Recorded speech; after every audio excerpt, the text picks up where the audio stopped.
Hello friends, এই সমুদ্রে শুনেছি যে কুমির আছে। তো সবাই বেশি দূরে জলে নামে না, অল্প অল্প জলে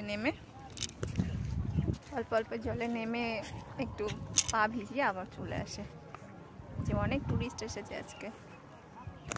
আর একবার শুনেছিলাম যে অনেকে এখানে পিকনিক করতে এসেছিল, তো সেই সময় রান্নাবান্না কমপ্লিট করে কয়েকজন এই সমুদ্রে গিয়েছিল স্নান করতে। তো তার মধ্যে একজন আর ফেরেনি। পরে দেখা গেছে যে একজনের বডি অর্ধেক কাটা অবস্থায় ভেসে এসেছে। তা সেখান থেকে মানে আর কি এখানে সবাই বলছে যে এখানে নাকি কুমির আছে।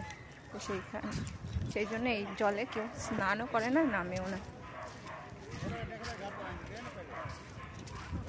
সোনারা কত দূরে চলে গেছে, ওই যে কত দূরে চলে গেছে। আমি এই বিচের সাইড দিয়ে হেঁটে হেঁটে যাচ্ছি। ওইখানে থাক না।